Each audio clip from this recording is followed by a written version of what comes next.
What if I told you that everything you believe about archaeology is wrong? And honestly, you may not think you have any beliefs about archaeology because for a while I didn't either. But we have been taught things in history class that may not be true. See, if you come to the assertion that people have evolved over millions of years from animals, and the world was created in a Big Bang, then you have to believe that history is an incredibly old and long process. But if you look at the biblical point of view that points out that the world is 6,000 years old and start from that, you might come to a different conclusion about how you see the world. In Genesis 10, we get a chronological history from Noah onwards through his sons, and then 11, we get a crucial story about the Tower of Babel. Babel. It's actually Webster's Dictionary. You can pronounce it both ways. Comment below how you pronounce it. But in the Tower of Babel, we get a really interesting story about how all the people of the earth come together. And they come together with one purpose, and that is to build a tower that can reach heaven. But God says something that we cannot let them do this because they have been created in a way that nothing is impossible for them. He's basically talking about since we're created in the image of God, we're unlike anything else on the earth. While some animals are incredible in what they can do, they are nothing compared to what humans are able to do. You see, humans should be the bottom of the food chain. Well, maybe not the bottom. I think we're above bugs. But naturally, we really don't have that many great things about us.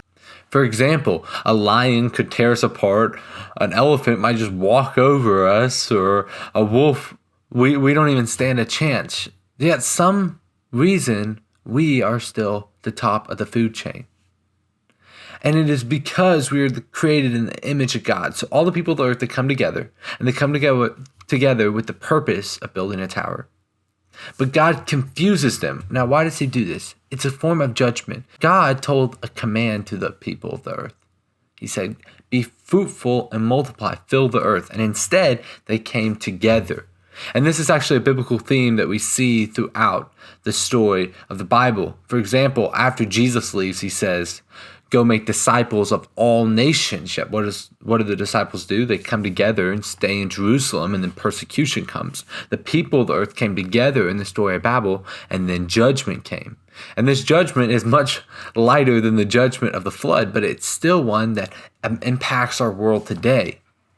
You see, if the Tower of Babel is true, and it is true that the world was separated into languages, it would explain languages, which science or traditional science of evolutionary biology has a difficult time doing, but it would explain the origin of languages, and then it would also explain this. What if some people went and lived in caves and lived a more caveman life? And what if some people were separated and they built with bronze and iron? And what if some people went up north and they lived like Eskimos did?